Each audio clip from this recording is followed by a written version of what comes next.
From the Library of Congress and the Smithsonian National Museum of African American History and Culture. Okay, we're going.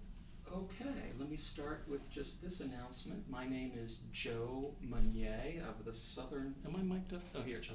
Southern Oral History Program at the University of North Carolina at Chapel Hill. I'm in New York City in Midtown, or I guess lower Midtown, or West Yes, Chelsea. this is, yes, West Side. Flatiron District. Yeah, no, the Flatiron District, I think it's on the east side. Technically a little east of us, okay. I'm with videographer John Bishop, and we are here to do an oral history interview for the Civil Rights History Project, which is a joint undertaking of the Library of Congress and the Smithsonian National Museum of African American History and Culture. And we're just delighted and very honored today to be with Miss Gloria Hayes Dandridge to talk about all of the work, Miss Dandridge, that you did and have done over the years in the movement. So thank you very much for coming to sit down with us today. We appreciate it. Let me, I think in our hour and a half that we can spend together today in conversation, I thought I would start just having you talk a little bit about your experience at Howard, where you enrolled in 1938, I think. And, Yes. Yeah. I went to Howard. My cousins had been there before me, and so it was kind of like, I was young. I think I was like barely 16. And for me, it was comfortable knowing my cousins, I'd grown up with were there. But I went to Howard, and I think that first year, they said I was shy, but I think it was just a lot going on, and I come from a small town, my first time away from home. But it worked out well in terms of friendships, and then my family knew people in Washington. They had children there. I happened to have gone there when they had some really great minds. And I have no sense of what they would be now, but then were considered very radical. And, they published Franklin Frazier, and who was a trip in class because he thought I was too shy, naive, and he was always explaining his raunchier comments to me and embarrassing me in front of the class. But anyhow, and Rayford Logan, so it was a good time, and we did, my first demonstrations really were there. First against the university because of curfews and things, and secondly, I'm a little confused about what organizations started that, but we did some demonstrations, I think against Woolworths, probably in my junior year. So I went through that and came out, graduated, worked in the government, took a government exam, worked in the government for a couple of years. May I interrupt just to have you, I want to ask a little bit more about your Howard years. You have written that you protested at Woolworths, and I think that was picketing rather than Picketing, sitting, yes. yeah? Oh, yes, no, Yeah, it was picketing. But you, I'm really interested in how your perspective was emerging as a young adult in those years and you've also mentioned your protests on campus over curfews, which was kind of related to the gendered notion of women's rules on campus. That's true in student rights. Yeah, student rights. It was, yeah. So what was your sense of the world you wanted to create, the world you wanted for yourself as a woman, as an African American? I don't think I thought of creating a world. I think I was just passing through it. I knew I had to make the grades, I had friendships there.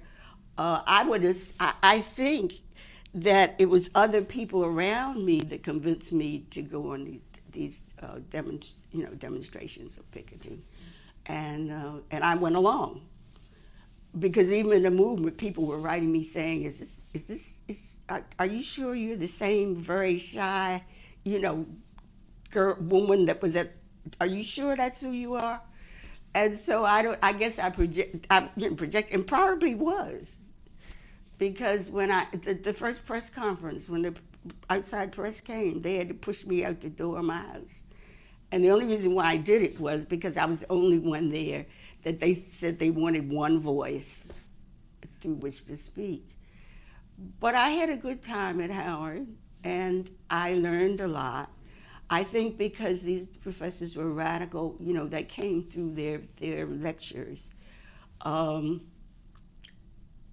E. Franklin Frazier was really against what he called the black bourgeoisie. And some of those people, some of those models, I had come across with my family and their relationships in various towns across the East Coast. Sure, yeah. Let me ask, I want to ask about your family, and if you could situate your family in Cambridge. I know that's a long story, but... No, it's not a long story, but well, I guess actually, although I wasn't raised that way, I guess they were, in terms of the black community, the first family in Cambridge. My grandfather had been on the city council for years. He wasn't the first black man. I think there were two other black people that had been at city council, and he was the third. We didn't really know until my cousins and I, we were married and had children, that we were supposed to have been wealthy. I can imagine going downtown, even if it was segregated, and saying, oh, I don't know which sweater, you couldn't try it on. I don't know, I like that sweater, but we can't afford it. And the clerk saying to me, why don't you go home and ask your parents if you can afford it? Because I think they knew better than we did. And because we were in business, you had to speak to everybody on every porch, on every street, and it became almost, automatic. My grandfather was not particularly religious, but he gave money and land and stuff to the church. My grandmother, in the winter, because we had seasonal workers, or seasonal work rather, then the packing companies would send food out, and the Red Cross, although segregated, would send whatever clothing they had. My grandmother would distribute that, sometimes by going out into the poor communities, and sometimes, from our house. I think we mainly kind of were in the family. Most of the family houses were like within a block of each other. We ran back and forth. My grandfather was insistent that you come back and help the town and the community. And I think most of us did. Yeah, you moved back after that government job you mentioned, and began a family. And can you describe the basic arrangements in Cambridge, racial geography of Cambridge? It was in the late 50s. It was totally segregated. The shopping, there was one room reserved in the hospital, one maternity room, and of course if they got overloaded with white people, then that went. And so you had your baby in the hall. I think they used my grandfather for, should you give this person credit? And in terms, he got a lot of people out of the Maryland Penitentiary and the jails and stuff.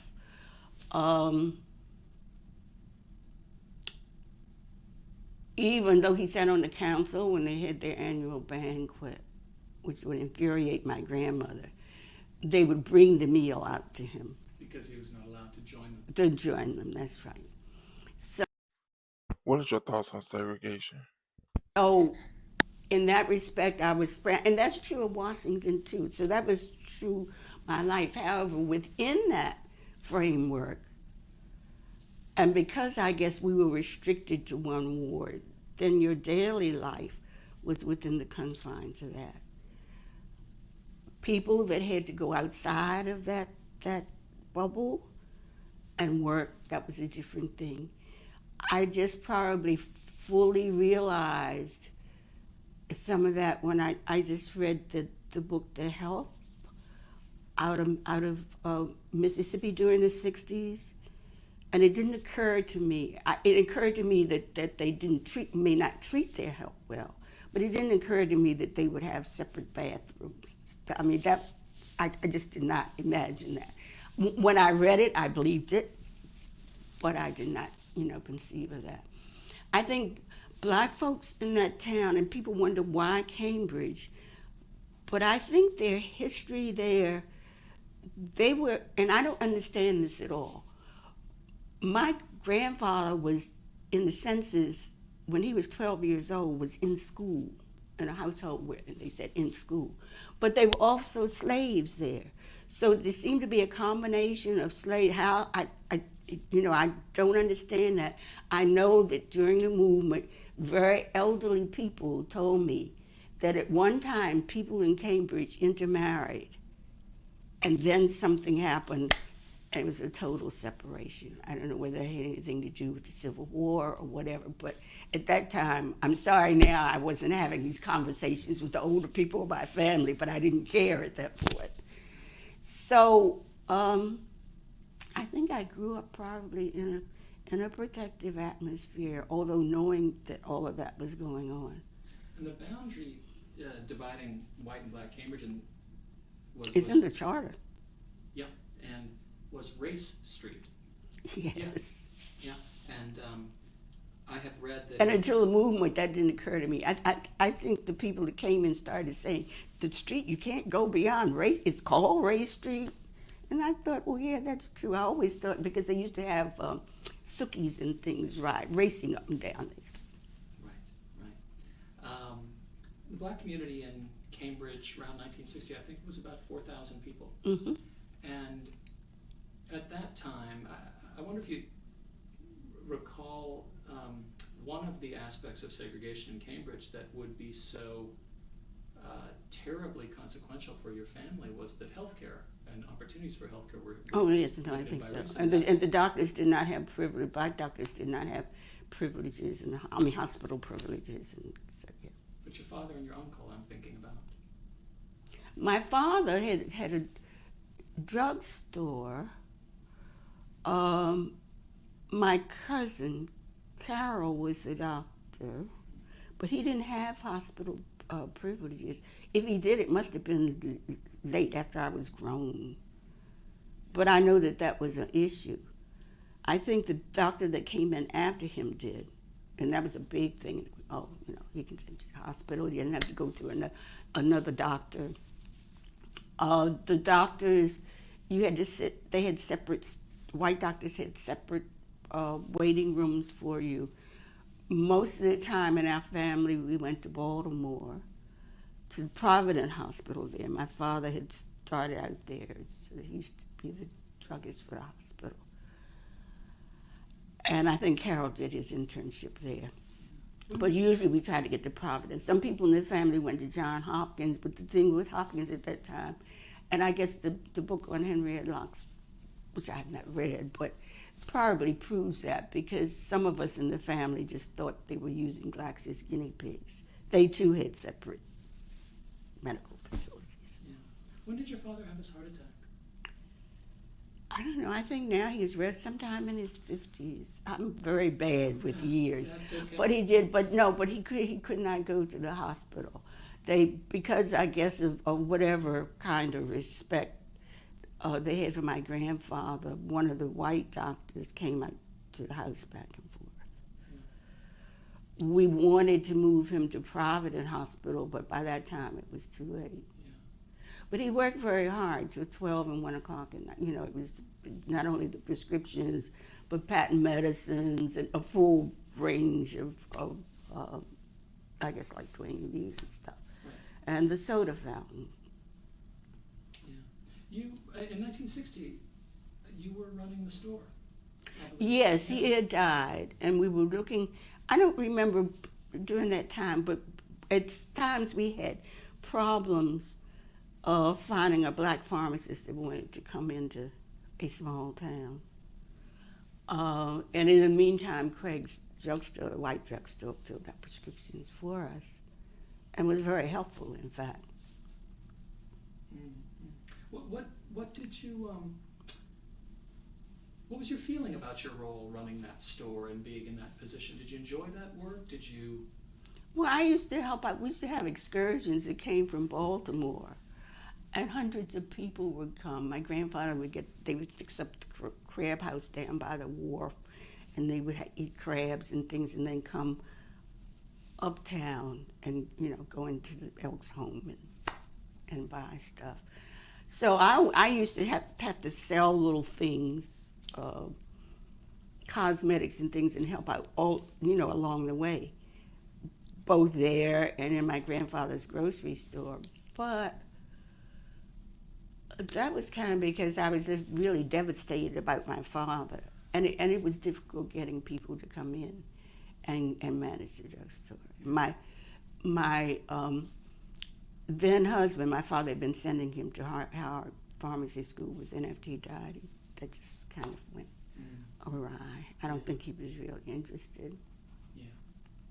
Tell me about, you mentioned before we started today that... But it was a good place to hear what everybody in the community thought once the Freedom Rides and the movement started, and I could carry information back and forth. And actually, the Freedom Riders and the SNCC field workers had been there almost a month before, in my uncle's house, before I knew anything about it. Because I was working at 12 o'clock and coming home, until one day they came and said that my uncle had said that I had a daughter and that a lot of people her age gathered there on Saturdays to make cookies. And so I said, sure, you can go back and ask them. And that was the beginning of... SNCC folks wanted some local guys. Yeah, guys to take them around the community, when on the weekends, yes. Yeah, and that was December, I think, late 61 by then. When Late 61, running over into January, yes. Yeah. You mentioned that you sort of began in that first phase as an observer, and students and younger folks, including your daughters. Yes, they would have what they call adult observers, so that they would have somebody that if something went wrong, that was seasoned enough, to say what went on, right or wrong, and to warn people. And then once or twice I went on the picketing line. I finally decided to do that. And my daughter had to put me off the picket line, because for whatever reason, as a grown woman, I thought I could, walk some kind of way and trip these people that were spitting at you and stuff that's going down. And so she put me off. Because you were not. Ma, get off. Because she didn't see you adhering perfectly. Oh, to yeah, nonviolent principles, yeah. Right. So I thought, well, I don't think I'm cut out for this, so. Yeah. Tell me a little bit about how you were drawn into a leadership role. Oh, yes, they had, my cousin, Frederick St. Clair, who had been providing with his father the bail as the Freedom Riders went up and down the Eastern Shore, said to one busload, what you all really need to do in the place that really needs to be fixed is Cambridge, Maryland. So why don't you all stop off there? So two of them did. Yeah. And then they talked, SNCC, Bill Hanson, Reginald Robinson. So they did, and stayed at my uncle's house, and they started calling in community people, and who I wasn't part of that either, that, supported the young people and whatnot. And then Donna was involved. She claims she doesn't remember this, but anyhow, my older daughter, Donna. Yeah. She was one of the organizers, became one of the organizers of the high school students. And so both high school and grammar school kids went there. They practically stopped the town. And then the ministers went down and agreed that, well, if we have peace, we can't agree with white folks. Unless you have peace, you can't negotiate. So 1 week passed, 2 weeks passed, 3 weeks passed.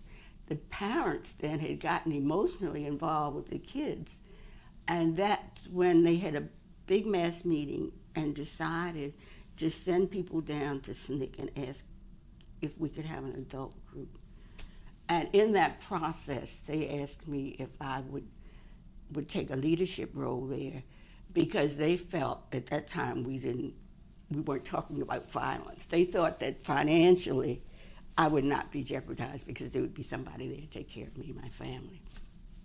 And that's really, and my cousin and I went down, Snick agreed, and we came back and started, going into laundromats, the churches, the bars, and sending out little badly put together newsletters and organizing throughout the county. Yeah. Let me ask you a little more. And then initially it was. Excuse me, just one sec. We're going to pause for just a sec. We're back. We're back after a short break, please. Oh, okay. You were saying? Well, let me ask this if I could. Our first thing was on voter registration. But I didn't really believe in that. I just thought people had to be shown that because we've been voting still since one of the places on the shore, that even though we voted and were adhering to all the things, still had segregated hospitals, housing, jobs, the whole. Right. But we thought that in general, people, that had to be brought to their attention. They may have realized that on some subterranean level, but in terms of in their daily consciousness, and that gradually happened. Once we picked the people and won, and they thanked us very much for our support, but it's nothing we can do about the streets and stuff, whatever, just minor things you ask for at that time. I want to take you back to that spring '62 trip to Atlanta to go down and meet the SNCC folks. Yes. For the first time. You've written that you went down with, I think, white gloves and a very yes, skirt on, and you encountered the SNCC crew. And I'm interested in the transition from sort of that early experience to you would very much build your own movement in Cambridge, even independent of SNCC folks in some leadership. Yeah, I don't think looking back now, I can see that. Yeah. We supported them, but we had moved away from the public accommodations. People would say to me, which was true, those are sleazy restaurants. I don't care what economic level the person, a sleazy restaurant. What do we care about? So, except for that you should have your right to go in there should not be abridged. But when we did when we structured the survey, and what we call junior CNAT, which were the grammar school kids, took it throughout the community, brought it back. Volunteers from Swarthmore took it back to their professors, and they did the write-ups and the correlations from those stacks of cards. And then it became clear that public accommodations was really at the bottom of their list. Housing, yes, it was housing, jobs, health issues. And we structured the demands around that. Describe that. So you launched the survey, which was very. Thanks to E. Franklin Frazier. I took a graduate course under him, and I don't think he thought I had the skills. But anyhow, at whatever level, I learned, and we did that. And the questions on these cards were geared in those main issues. The executive board decided these, and to see what people said about that and how they felt about it. Yeah, so you sent, I think, the same children who were high school students and others who were active in the community and the movement. That's true. Took the survey cards Took out the to survey. households across And it the really UK. was the grammar school kids, because in the summer, the high school kids were out working, picking up jobs. Yeah. And your card, you had, so on the whole series of questions on the card, your priorities in the movement, your aspects about the condition, the house you live in, are you employed, Yes. all those things. Yes, the plumbing, yeah. So you really did in a sense, a basic, solid, systematic survey of conditions in. I know. in And then Raleigh. after they wrote it up and did the correlations at Swarthmore. Actually, I think that's what changed Robert Kennedy's mind. It was perfectly clear that it was just abysmally poor people, that most of the component to them being poor over generations was racism. And I think he got involved more because out of his Irish and what they had done to the Irish when they came over, that he was more sympathetic to the to poverty. Tell me about that. I want to ask you.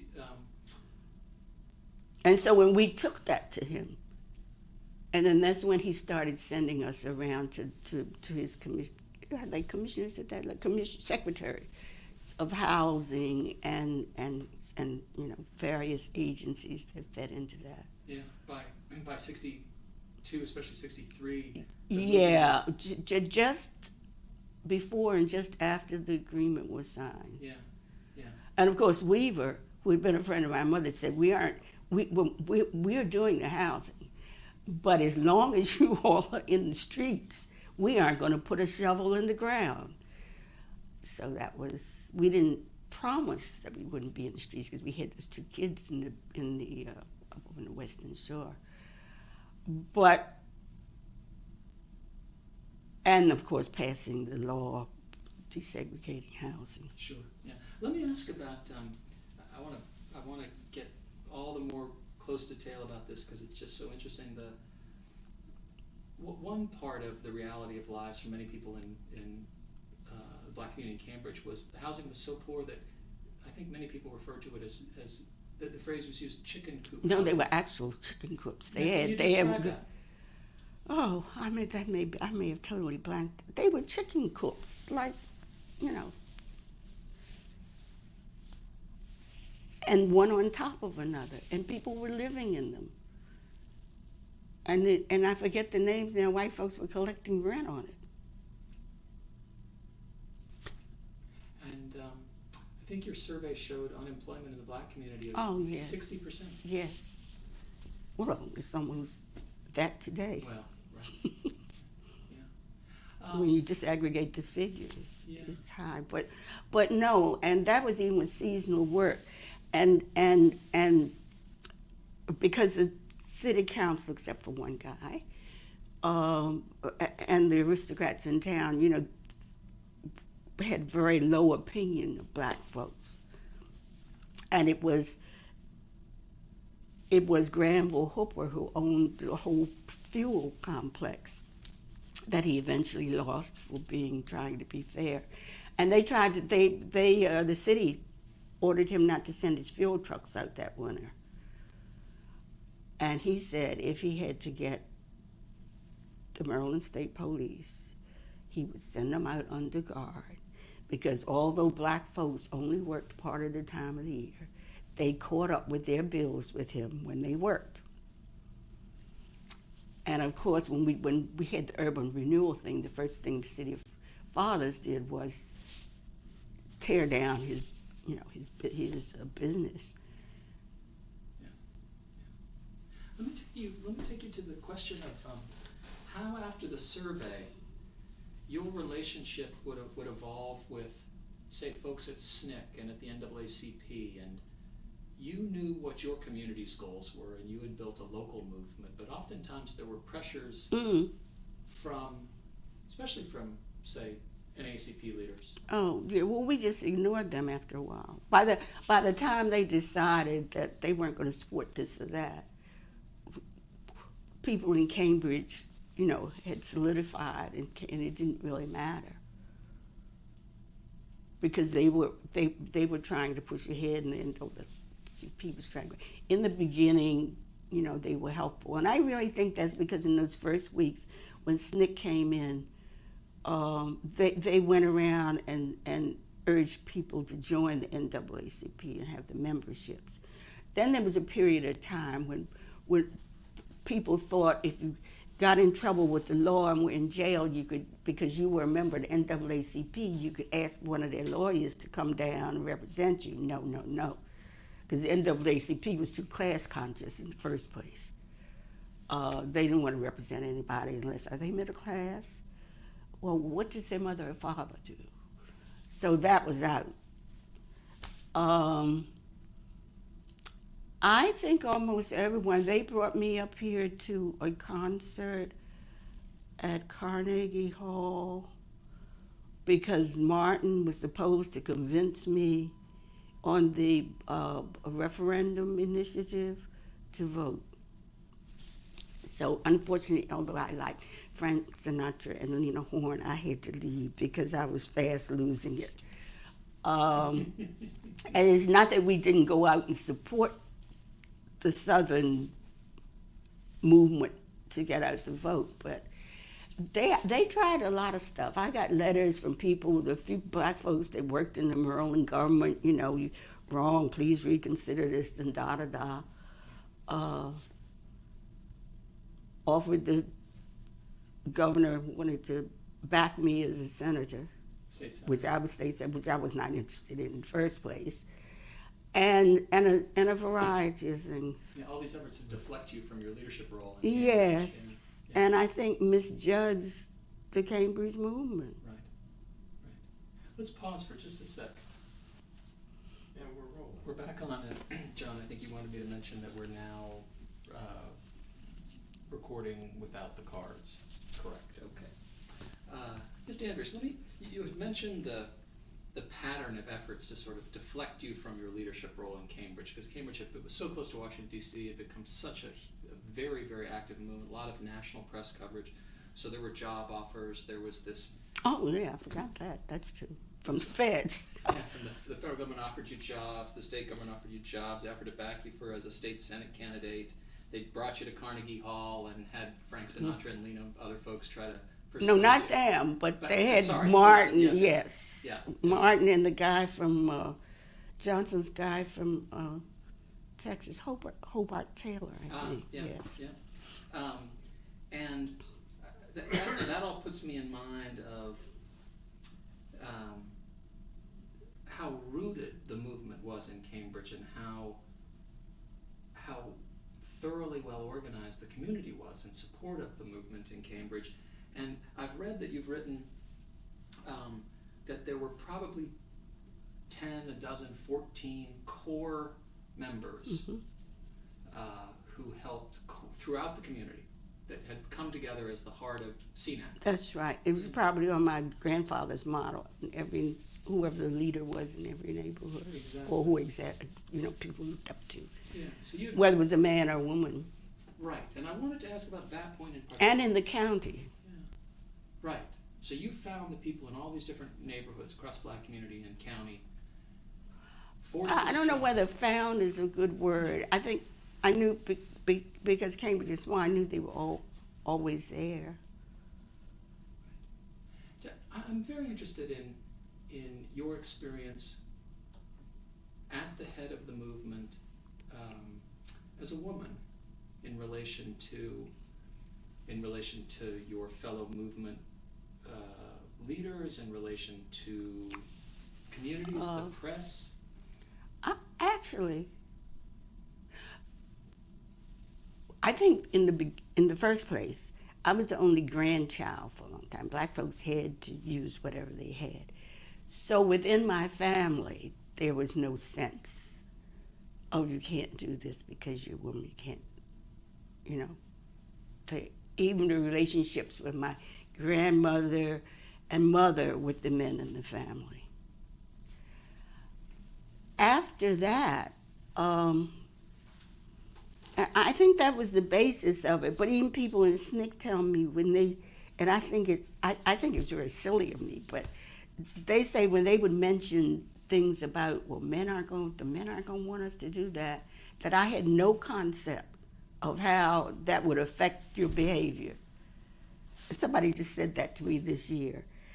And I can't even remember it. I remember at some point, some lady called me from out in the Midwest and asked her, well, how are they treating? I can remember asking, what do you mean as a woman? Because by that time, I think in Cambridge itself, there may have been before, they may have been afterwards. They were not. Men went to work and came home and had to lay in the fields and around their houses to keep them to be firebombed. The women were conducting the business down in the day because that they were available.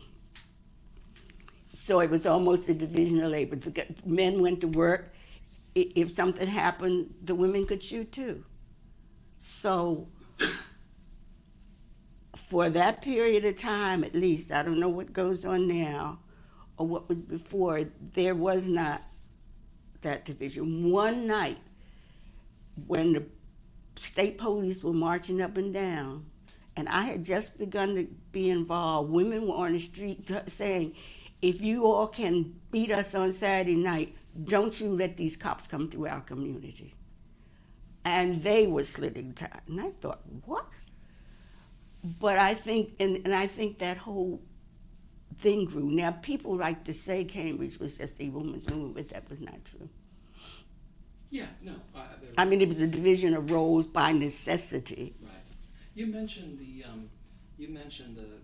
necessity of black men and others at times, women, even your daughter and mother at times, guarding the black community. From Oh, yeah, she did. But the worst night, yes, no. And Donna had to go through the, as we call the field part that led into people's yards. And because there was this secret, the men really organized themselves, secret whistle. If she had not known that, or been like me and not been able to whistle, then she may very well have been shot. But she was trying to make it back to, because my mother was in the house alone. But no, they had, because it's a hunting country. And so they both had been out hunting at one point or another. And so she went up there and they got on the guns and on the second floor. Yeah, yeah. Let me ask about.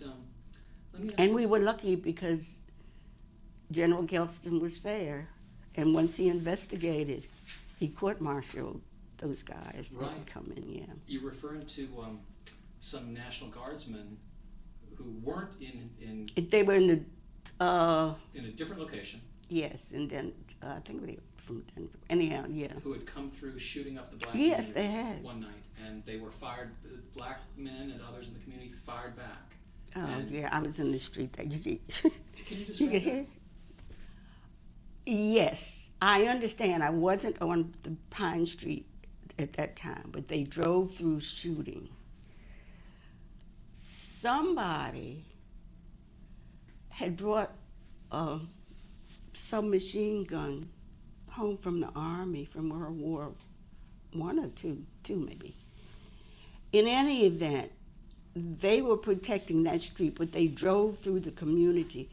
And when I was standing outside, I think I just recently read, but that is true. Even people that were not heavily involved in the movement, you could hear the clicks. They're Going back, down, yes, pulling wait. hammers back And on their every guns. time they came through, they shot. The press was in my uncle's house under the tables. It was a bad night because in the morning at 5 or 6 o'clock, it was filled with that smoke from guns, ozone. The streets were just.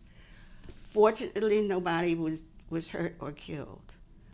The press was on Pine Street, hanging out. But they had their cameras and stuff, and they caught the car coming through. And so when Gelston asked, they told him, if you subpoena us, you can have the pictures. And he then court-martialed the people from. This is the National Guard commander in. Yes, black folks in Cambridge loved him, yes. They think the government killed him when he went out because he didn't go to Walter Reed, something was wrong with his leg. I think they think to today, and I don't know. I mean, he did his job, and he was fair, and he was going to arrest you and do whatever, but he wasn't malicious. You had something over all these weeks and several months. You developed something, a relationship with him across this movement activity. Yes. And there's one irony, and you've touched on this in things you've written, that you were both aware separately that your phones were being tapped. Yes, he told me, when I went back there after the Rap Brown incident, he told me yes. And that's why he used to send his number 2 guy back and forth to CNAC with whatever messages and negotiations or whatever we were doing, because he didn't trust. He said they would send it all the way down to Fort Belvoir, read it, send it back, and then send it as if it's coming through normally. Yeah. Let me ask about your principled position in relation to the referendum on public accommodations. That was where so much of this pressure was brought to bear on CNAC, on you personally and on CNAC to support a referendum. Can you talk about that whole experience and describe that situation? Well, we didn't ever think we were supposed to vote on whether we could go into a restaurant. We were born here. Blacks in Cambridge had been there for 300 and some years. A mixture, slave, free, freed. They had been restricted in certain communities, but had run businesses, run churches. In Cambridge, my grandfather and his brother set up the school system. And I think there was some self-assurance you may not get in a strictly urban area where you're working for other people. And I forgot where I was going with this. Up to the referendum.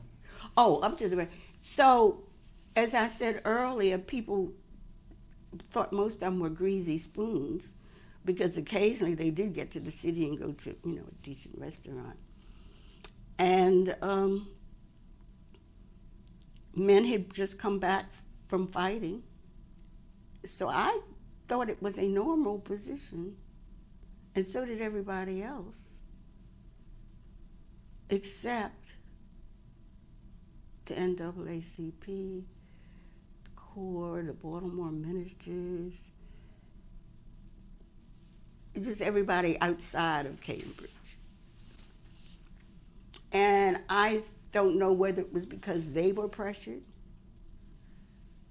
and thought against the Deep South that it made more sense, but we never were pushing that. Yeah. I just saw in the Crisis. I didn't know it was on the internet. The article in the Crisis magazine about it, and their field secretary, even after the agreement was signed, was talking as if the public accommodations was the big thing, and I guess it was for them. Yeah.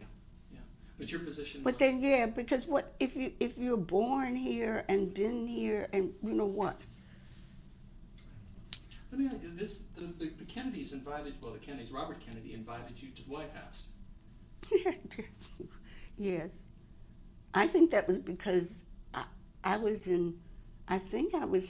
we were having a conference with the governor in Baltimore, but something happened while we were out of town, and about 200 blacks and 200 or 300 whites almost came together on Ray Street.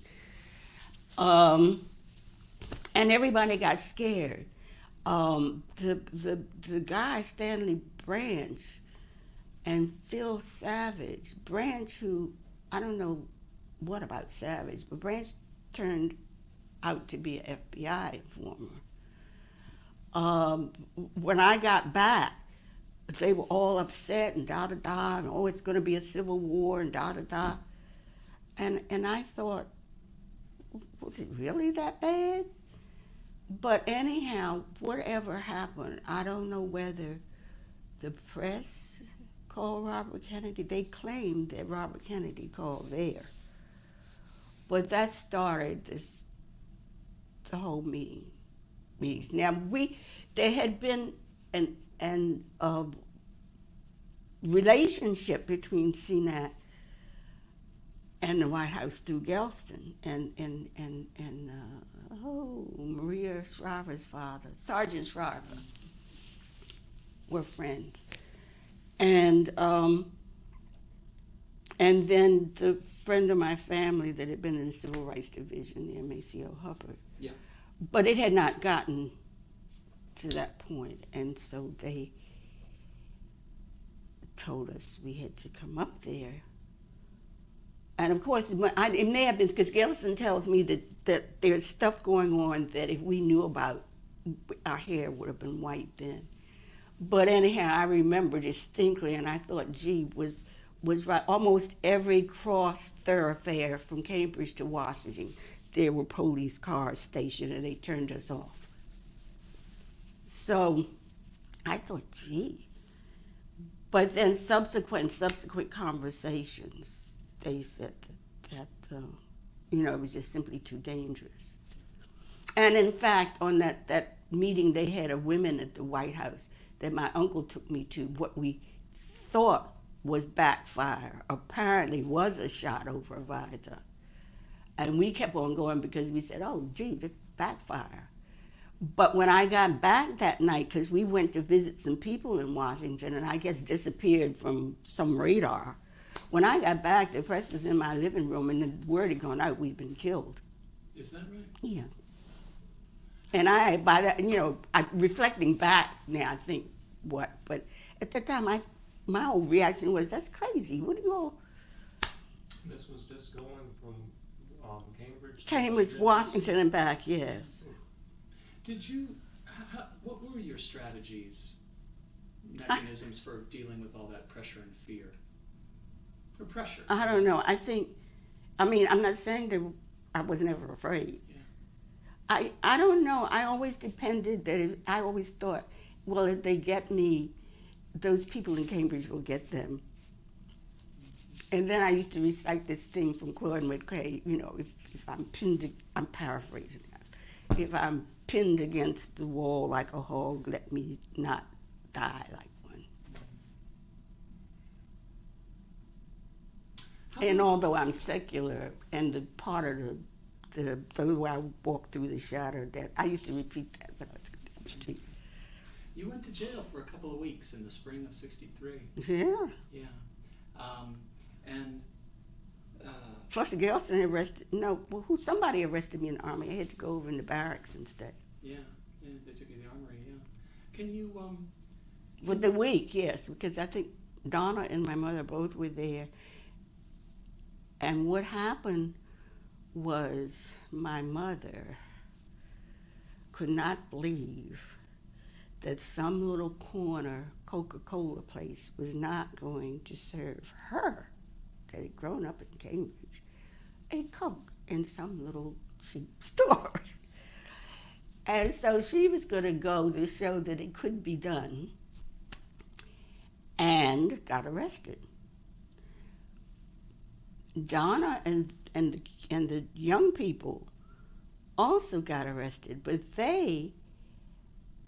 it was right after whatever happened was suddenly, and they weren't in jeans and stuff. They were in their school clothes. So when they got in jail, they decided among themselves that they would go out, go home, put on jeans, and go lay in the theaters there. Did not tell us. I thought, what on earth is wrong with these children? Are they turning into Uncle Toms? So and of course, by that time, the jail process, people were asking, you have kids 13 and 14, and what are you doing? And so they were anxious to get them out and keep us. And they did that. When they laid in the theaters, after they changed their clothes, the police went back and picked them up and beat them, and the adult advisors on the street saw it and went back house to house knocking on doors. They're killing our kids. And then the whole town poured out, I think about 12 o'clock, and we kept thinking, what is this roar? It's this big roar. And we got on our toes and peeped out through the jail cells. And I said, I think that's people. And it was. In their nightgowns and everything, just pouring. This was way, way away. We used to always say, don't go too far from the second ward because we can't get out there, and help you. So don't, like that whole thing with the army, don't get too far ahead of your supply line. That's why I thought they were going to mess up in Iraq. But anyhow. And then they filled the jails. And then when Cambridge started asking surrounding towns to take them, they wouldn't do it. No, we aren't going to have that mess over here. So they eventually had to free some people in order to make space for other people. But that's, that's when I think the entire town came together. Yeah. Your trial would result in a 1-cent fine. Can you tell that story? Yes, the judge was Larry Henry, and we went through the trial and testified. I was really surprised. I didn't know what he was going to do, but I think he was conflicted. I'm not sure why.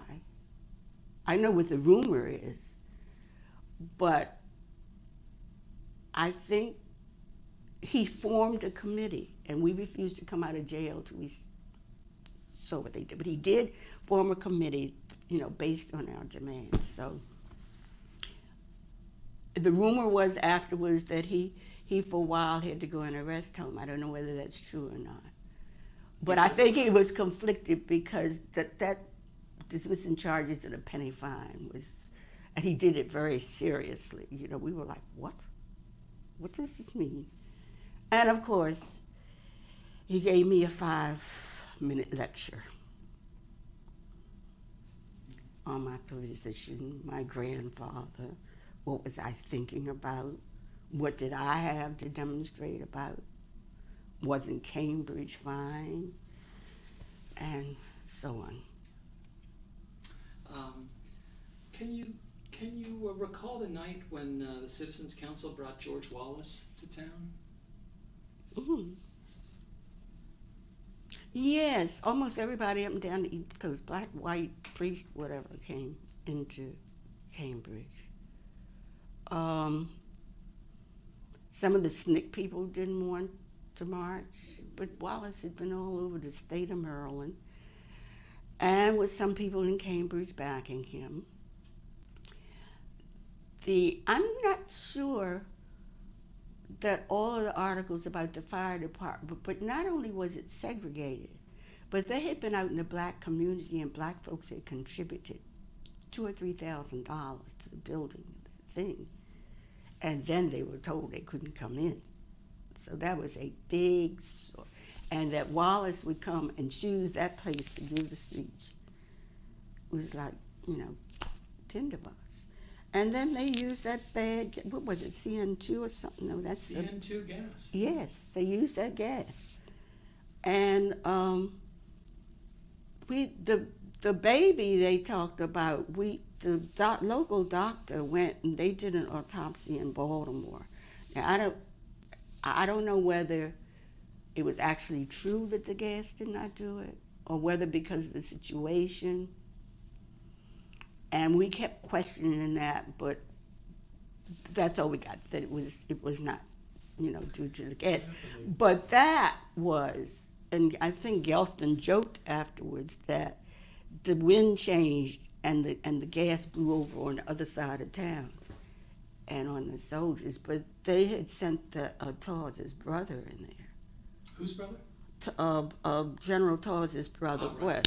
Right. He was not in leadership, because when they put us in the army trucks, and I said to them, we want to talk to General Gelston, and it was just a perfectly cold blank. Yeah. 3 or 4 times I thought, what the hell is wrong with them? And but I did not know that it was only the Taws guy there. And I think he was, among other things, besides being mean, just scared to death. Yeah. That use of CN2 gas was reported at the time to have been the first ever instance of civilian use of that gas. It may be the only time, because except when Hillary Clinton made the mistake of apologizing to, what's the guy's name? He's dead. About them using it over there. Meaning in Palestine. Yeah. But that night, you were earlier alluding to the fact that one elderly man and an infant yes. died, and it was yes. believed that their conditions had been so seriously affected by the gas. Yes. Yeah. And they said people were crawling on the ground. They had taken some of us out, but it made us sick because the people they arrested with us had it in their clothes, and when they took us over to Baltimore County, you could smell it. And then, of course, they didn't know what to do because they didn't know how to try us. So there was all that after all this, stuff went on. Sure, yeah. Let's spend a few minutes talking about the March on Washington, which would be a very interesting day in so many respects. I'm going to stop and okay. Take a break here for a second.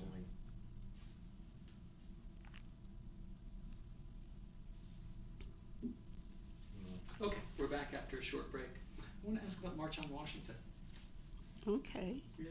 I understand that a few weeks before the event, you were asked to come and participate, and then some very interesting. I don't think that was of their free will. I think somebody must have said, "How can you do this?" I don't know who or what, but for a long time. Let's add some more women to the program. Probably. Yeah. And then on the day of the March on Washington, you had to think very carefully about what you would wear, what you would Oh, yes, say. because they called me and told me not to wear jeans. So then I went all across the Eastern Shore of Maryland. Well, we weren't shopping in Cambridge. We shopped in Salisbury by then, looking for something in denim, which isn't like today, that was a skirt or a dress, but still would be, we call them dungarees, still be that material. And finally, in one store, found this skirt with the straps. Then when I got there, also SNCC had made us coordinators for organizing people off the Eastern Shore. But I wasn't really, I mean, Malcolm's right.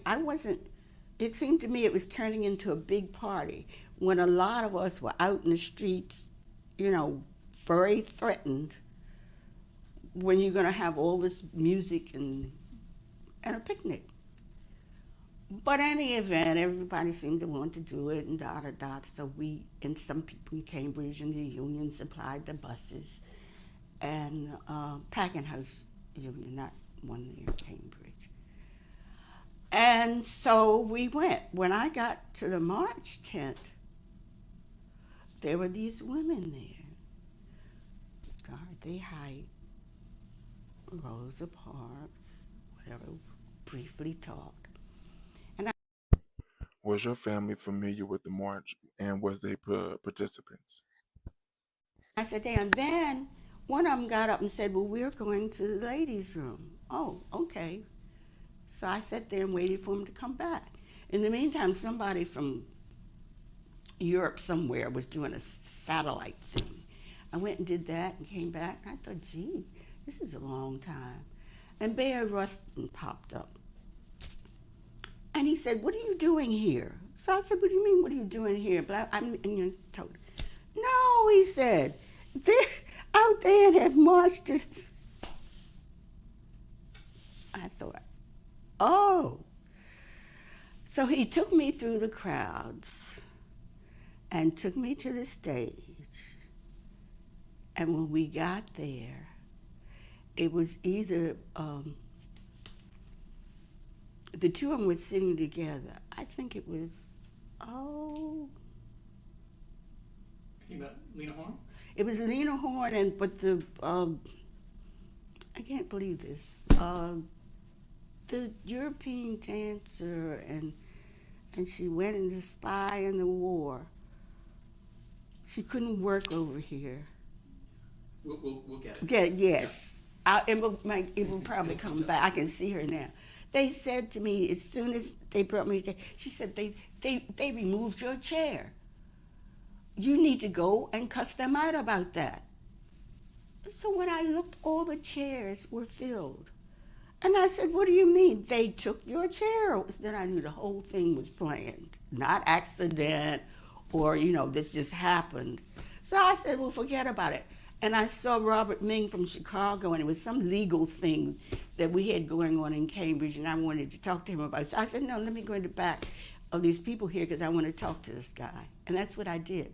So then when they called me, I came from the back, and I was going to tell people to sit there until they passed the law, don't leave town. And as I said, hello, and the NAACP guy snatched the mic. Then they took me and Lena Horne because she had gotten Rosa Parks and was presenting her to the international satellite and things. Media. And when I found that out, I went to help her because there would have been no Martin if it hadn't been Rosa Parks. So I think they were annoyed at both of us, so before Martin spoke, they put us in a taxi and sent us back to the hotels. And what was the rationale they gave for that? No, they didn't want us to be crushed. By the big crowds. Yes. Yeah. Getting out. Well, the rest of everybody else on the platform is okay. How about your And then in the meantime, my daughter was out there being interviewed, and she said, well, I don't understand this. It's a picnic. So that was the position of people from Cambridge. Can you reflect a little bit about John Kennedy, Robert Kennedy? You touched on that a little bit earlier, but ultimately how your views of those two men and the... I liked Robert Kennedy. I think there are probably three people I don't like to watch on TV today, or it's difficult. That's Adam, Robert Kennedy, and Malcolm. When you say Adam, you mean... Powell. Yes, okay. Adam got that food into Cambridge, and a lot of I don't know that. stuff, I and don't put the, understand. Adam got that food into Cambridge. Can you describe that? I don't know. well, yes, we had applied for the, even Galston admitted that they needed food. It was surplus food before it went into food stamps. And Adam had arranged for that to go on. The city council in Cambridge and the governor said, no, nobody was starving, nobody needed food, blah, blah, blah. And he fought that fight, and he got it in. And in fact, Cambridge was so whatever that the guard had to offer to distribute the food. And then white folks on the other side of town started calling us saying they had been threatened to be thrown off of welfare if they showed up at any of those sites where they were distributing it. So the black men, because they worked with them and stuff, and they knew who needed food, so they loaded up their vans and stuff and took it out to them. To the white? Yeah. Poor white folks. Yeah. That's in the middle of all this other stuff. So you mentioned... Also, the union was trying to organize, and in the middle of all the fight, blacks and whites met at a black rod and gun club to process. The union's here from, was here in New York. The stuff they made in Cambridge went all over the country and world. Now I can't think of the name. Apparel, wasn't it? Huh? Garment workers, wasn't it? Yeah, it was Garment Workers Union, but I Rob can't Roy. think of the Yeah. Rob Roy. You're right.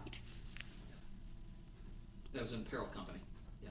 And they were paying lower wages for the same work in... Yes, to everybody. Versus So the county than- the issue was not jobs, but we all that work in this industry want better wages. That was, it's something of, it's kind of ironic, isn't it, that at the same time, all of these tensions had divided Cambridge on Yes, race. yes. That in the very near term, you have black and white union groups working together. Not near term, right in the middle of it. Yeah, and trying to build a sort of interracial union effort to achieve Yes. better salaries. And they blocked them from meeting in their American Legion, whatever their facilities were. They would not let them meet. No white And so the board on the Rod and Gun Club said that they can meet here if they're okay with it. And yes, and I went to one meeting with some of the CNAC people, and it's like they tell me happened in Appalachia when Snick went there. They actually asked the black guys to voice their complaints to these people from New York because they were afraid, I guess, of the people that control Cambridge. Oh, I see. The white men. Yes, at the meeting didn't want to speak up. Yeah, no, they didn't. No, and they asked some of the black guys to go. Sure. Yeah. But they say that happened in Appalachia. Some sick people went there, and they said we will have to speak, not because they couldn't speak, but because of that.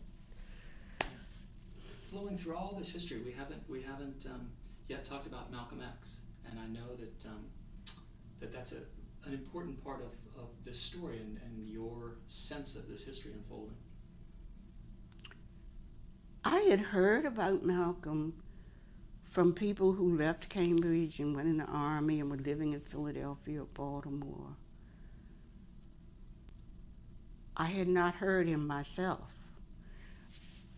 And I went, and I didn't think very highly of Elijah Muhammad and whatever that was. But anyhow, I went to Chicago. Reverend Franklin was having this big thing with SCLC. SCLC was trying to move into the cities. And when I got there, Detroit. When I got there, several people said to me, "You are in the wrong place." And I said, they said, Malcolm's going to be over at Albert Cleate's church, Reverend Cleate's church. That's where you should be. And I said, well, who is Reverend Cleete? And they explained. So I said, well, I really would like, I thought to myself, I'd like to hear him speak. So I went over there, and then they asked me up on the stage, and then he spoke. I thought, I thought then he was going to leave Nation of Islam. Nation of Islam. There was something, all he said, Honorable Elijah Muhammad, but it was something in the tone that I thought, I don't think he's going to be there very long.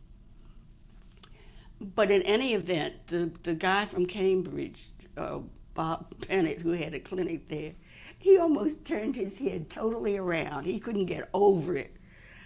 And so that was my first, personal meeting with Malcolm. I'm sorry, Mr. Bennett couldn't get over what exactly? He couldn't get over Malcolm X. He had just turned his head around. This is a wealthy, upper middle class black in Detroit who has a medical clinic and that came from Cambridge, just so full of success. And I don't think he was arrogant or anything like that, but he just never heard this before. And he said, my God, I think he talked all the next day. And then he invited some of the some of the SCLC people over to dinner. And then after that, I don't remember too clearly. I think we invited him to Cambridge, but he was going to Africa. And then at ACT, because the men, we invited him there and he came. I'm not really sure because he was doing the ballot and bullets thing. Right. And I thought that before the election, he should make it clear if Goldwater was running that it should not be ballots. And he agreed. That it should not be ballots, right? Yes. So we, went through the ACT thing. And then, actually, the night he was killed, I had been up to one of his things at the Audubon, but I was also supposed to be there the day that he was killed, and I heard it on the radio. I couldn't believe that. Is that right? Yeah, and plus the fact that actually my mother had agreed once that first bombing of the house happened. She had in the parsonage in New Jersey, she had a almost totally complete third floor that his family could go over there and stay. So your mother your mother offered housing to Yes. Malcolm X. And so we were going through arranging that, and did he really need it? Because also before I left Cambridge,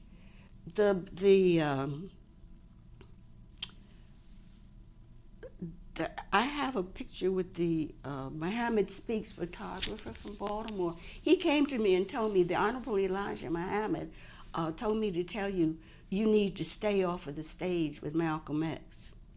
So I told him, Your Honorable Elijah Muhammad has nothing to do with me. But I think that was a warning. It was after he was trying to, was the Nation of Islam trying to wiggle out of that chickens coming home to roost stuff. But now this was like, 6 or 7 months later, my time frames are sometimes off. So no, we were trying, so then, that was like a shock. I don't know what Marable said about that, because I can't get past page 62. You're referring to Manning Marable's new biography on Malcolm X. Something in there, he sounds, I've heard him before, my union had him, but I think he's kind of patronizing. I thought he was patronizing there, talking about the civil rights movement, although he may have had historical facts right. And I think I sensed that in the book, and I have my son-in-law's, but I haven't been able to get past 62. And now they tell me there's some place in the book, I don't know whether it's true or not, where he says his biggest mistake was appearing on the stage with me.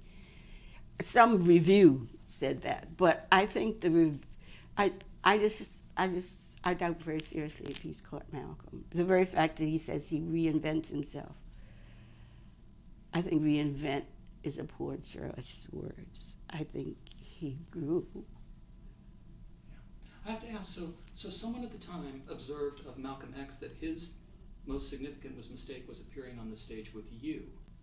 Yes, one of these reviews. I think I just sent it to I'm going to look in the book because I have the book. So I'm going to look at the book. And this the page. But can you say a little bit more about that would have been a mistake because you were?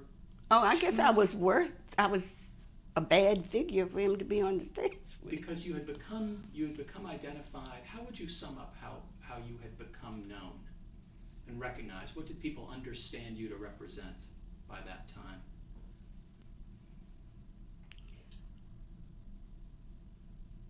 At the time, I don't know. I was just glad the press was there because they picked up the issues. They learned while they came in. They didn't know what the hell was going on in the beginning. And of course, they were meeting with the ministers and the town fathers and stuff. But the longer they stayed, they began to. That was true of the Guard. We thought the Guard was there to keep us in. White folks thought the Guard was there to. They thought the Guard was there to protect us, and we thought the Guard was there to keep us in. And then they started fighting the Guard and spitting on them and throwing things on them, which made the Guard, as Gelson said, probably didn't care one way or the other. But they fell on the little ladies in our community when they standing guard on the corner in the hot summertime would go out and carry them lemonade and stuff. So these guys kind of got, these we're being treated nicely. Yeah. Let's take a little break and then we'll come back. It's on. Okay, Ms. Danish, let's do a final 5 or 10 minutes to wrap up a little bit. You had emerged as a figure recognized nationally, I think, across the movement as someone who really had, through her efforts and her position in the community, through the strength of your local movement, had really emerged as a uniquely independent movement leader. And I'm interested in your thoughts about that and how you thought about managing your relationship with not only the folks you worked with in Cambridge, but all these national figures who reached or interacted with you in these different ways, oftentimes with a lot of tension. I think that's probably a good question, but I had been raised, I think, from my family, both parents and grandparents, to look at people and judge them not by titles or whatever surrounded them with that title, and for good or bad, judge them. So I really did not have a kind of awe of what are normally important people.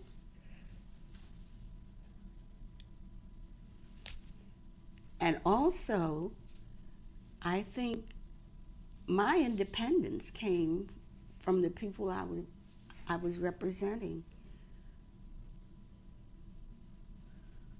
and their determination, because I always knew they were there, and maintaining kind of a creative chaos for months. An imbalance there that in the end we should be able to achieve something, or else nothing was worthwhile. And I think that's what happened. The Guard had to come in and out from each county and rotate. They didn't always have jobs when they went back. The state was spending more and more money. The Kennedys were representing themselves as lifesavers to Africa and emerging countries.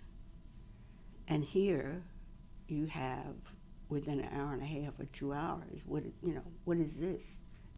And what are you doing about it? And I think a combination of that, and maybe, I didn't think that then, but maybe now because I was a woman, but they were, there are other women in SNCC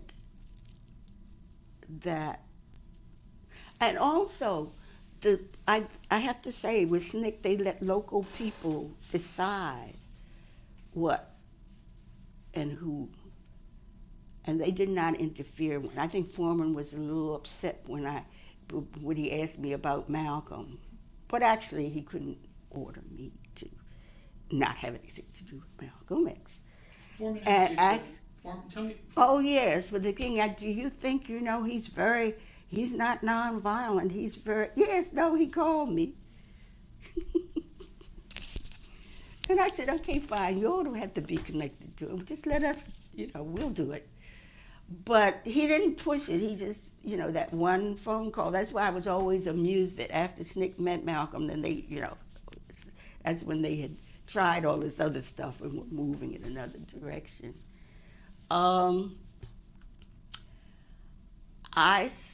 sat in I think it was Berg Marshall's office before Kennedy's office one day while they waited to see what Roy Wilkins was going to say, and da-da-da. And then in the end, I had to tell them, they have nothing to do with this. They don't have the people in the street. So for better or worse, you're going to have to deal here.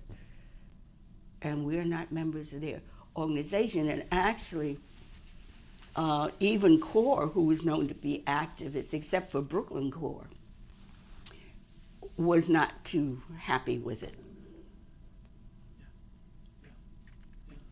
Maceo Hubbard called you once and tried to talk you into changing your position. I think it was back This is a guy that when he used to visit on the weekend parties in Cambridge, would send me and my cousins out and give us a penny if we went to the store and bought 3 cigarettes out of a package for him. No, he came down there and they offered a job at the head of the jobs train. What did they call it then? For the Eastern Shore of Maryland. Mm-hmm. And talked to my mother. They were friends. My mother was a friend of his wife. But, that was not relevant. He may have been surprised, but right while he sat in my house, almost a riot erupted. He ran out and called for the Guard and called for this and called for Washington. But I think he had come in and out of Cambridge as a young man, going to school with my uncles and cousins, and had a relationship with the family. I think they thought that might have. And my mother, I think, was half falling for it. But anyhow. Because I had these children, I was getting divorced, she was going to have to support me, and so. Yeah. But I said no. I'm trying gently to lead you up to that point because you had a choice message one time that you conveyed to President Kennedy, and I thought it was worth remembering. Through Maceo Hubbard, yes. Whatever it was, I told them the Kennedy brothers could go to hell, but now I don't remember what it was they wanted. I think they wanted. If I've said before, that's probably what it is, but I can't. Yeah. I remember where I was sitting in my uncle's house, sitting on a step with the telephone. It was something we were either getting ready to do or. They wanted to put a lid on Cambridge. Yeah. Oh, yeah. No. And it probably would have been. I think it probably would have been more people shot and killed, if that, why can't I remember his first name? If the Taw's guy, he was really Gelston's boss. Gelston was adjutant general, and he was, if he had been there over the guard through all that time, I think things may have been messier. Yeah. On balance, Gelston kind of managed to keep things. Yes, I think, I remember when I first saw him, I was with Savage and Branch at the city council having a meeting. He just walked in and sat down. Of course, Savage and Branch jumped up and down. Who is this man? He has no business being here. Instead of Gelston getting upset or insulting, he just said, fine, I'll leave. Mm-hmm. And I thought, oh, he must have a lot of power with somebody, because he didn't do the ordinary thing. What do you mean I'm staying? And it proved that he did. Yeah. You mentioned earlier in the interview that I think you mentioned, was it Branch or Savage was later determined to have been an FBI informant? Branch. Yeah. What can you tell me about Branch? That Perrin Mitchell's papers must have that. Branch, when the Swarthmore kids came into Cambridge with the kids from the other colleges, Branch had some kind of civil rights organization, and they had been from Swarthmore back in Chester.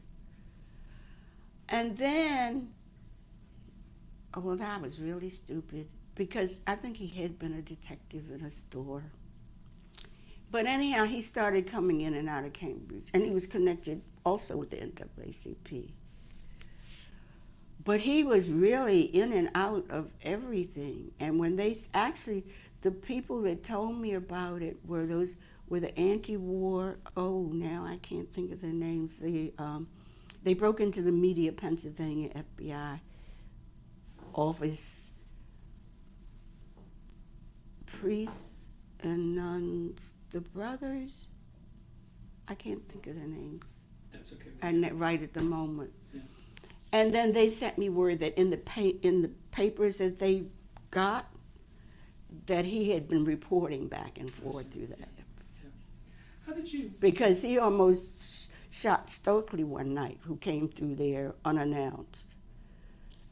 And when I went downstairs, I found him there, with the gun. But we just thought that was accident, because, there were guns all over the house in case somebody came in. Wait, what happened with Carmichael's visit? Oh, he was just dropping in on his Yeah. on his way to New York or somewhere from the south. And what happened? And it was about 3:00 in the morning. He came up and rang the bell. Branch was downstairs sleeping on the couch.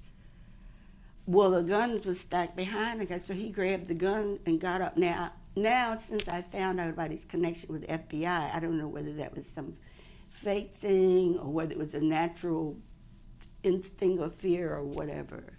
But it was a little upset for 4 or 5 minutes. Yeah.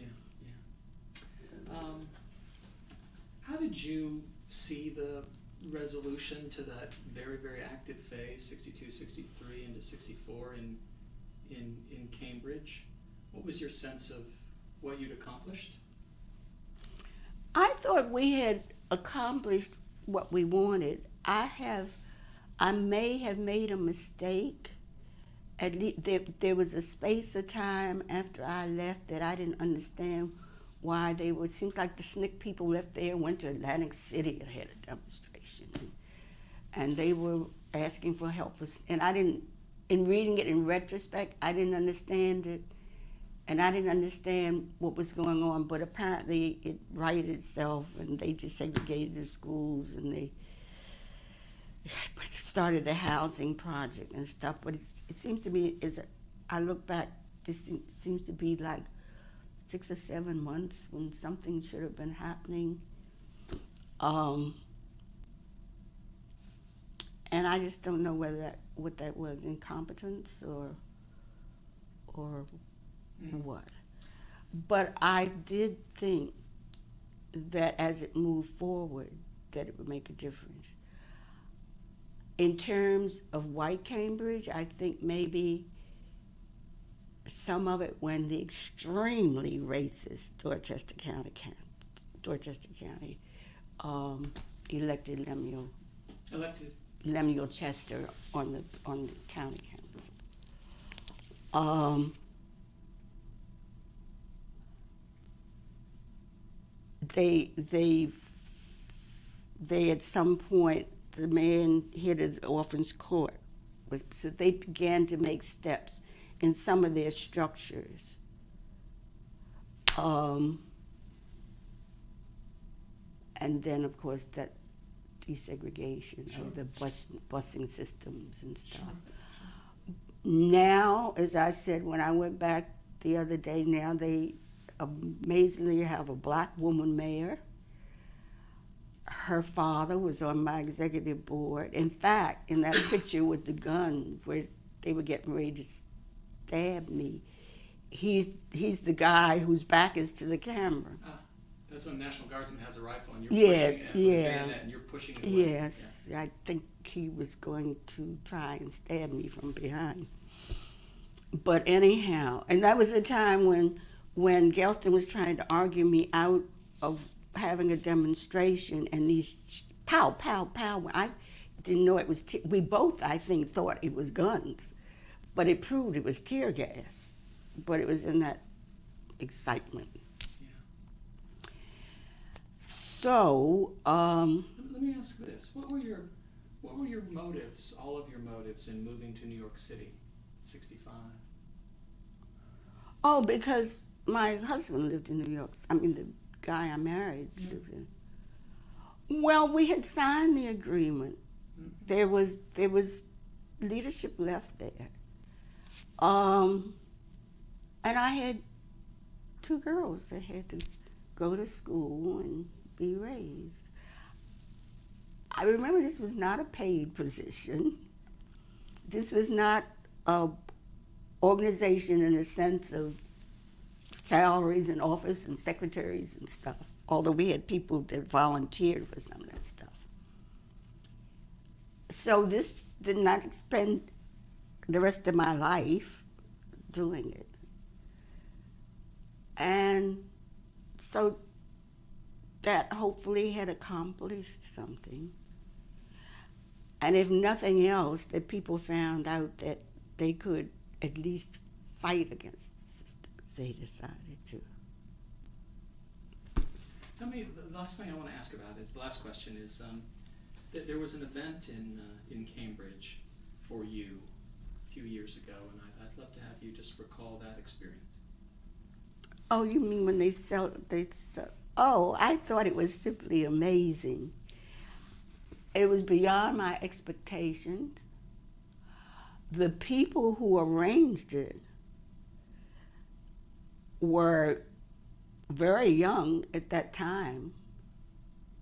I didn't know where the idea came from or why, but it amazed me that the whole town was involved. Not just African Americans. Oh, yeah, no, that's what I mean when I say the whole town was involved.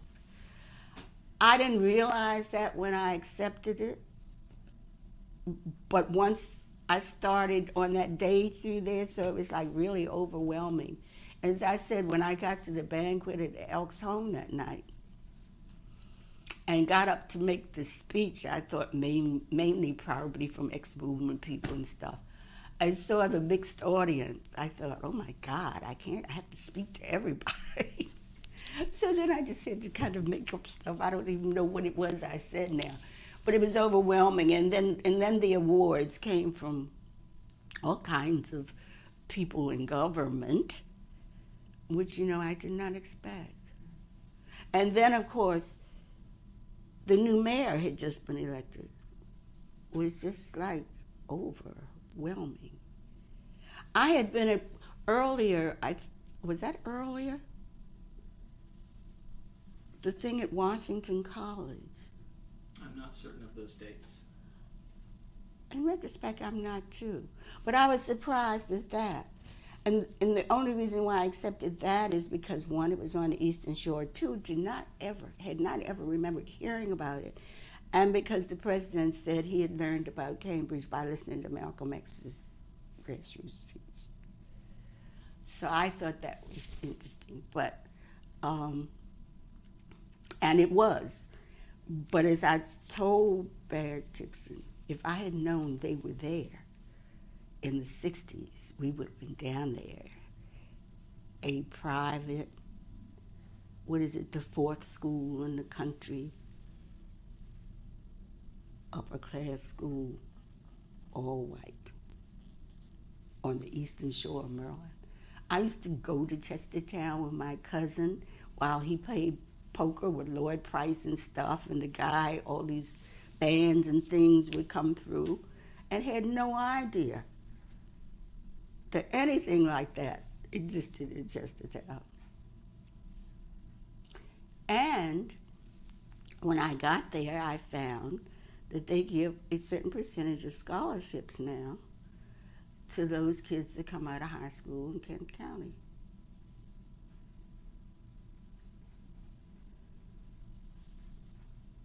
Any final thoughts? Things we haven't touched No, on? I think this country's going to hell in a handbasket, but other than that, What makes you discouraged? I know there are many things that might be on that list. well, I think that there's extremely right-wing and fascist Supreme Court, and I'm saying that after considering slavery and their position on that. But I think now that stuff they've gotten away with blacks, they're getting away with it with everybody, blacks and whites. I don't think some whites, and especially immigrants, I just had an argument yesterday with a, I put it in my citizenship class, they said this couldn't have, why are they doing, no, that's, you better be aware of what they're doing. I think the Republicans are not just right-wing Republicans. I think they're fascist Republicans. And if they get away with this, all the people in this country are going to have a time. Can't argue with that. Yes. And I don't know.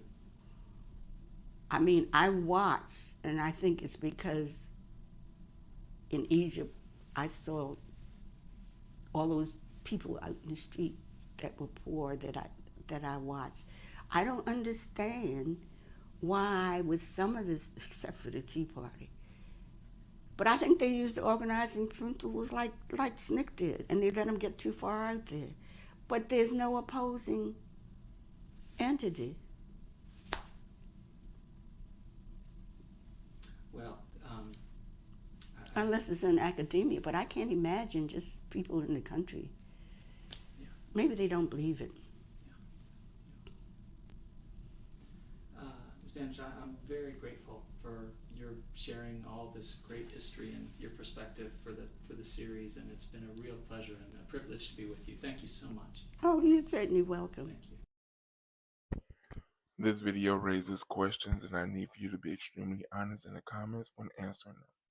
And just so you know, I have 2 questions.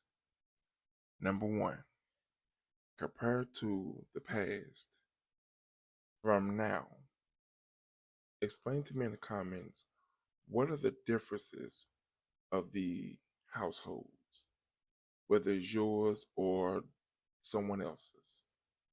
And number 2, same question, except I want to know the similarities. Please be honest in the comments when answering these questions.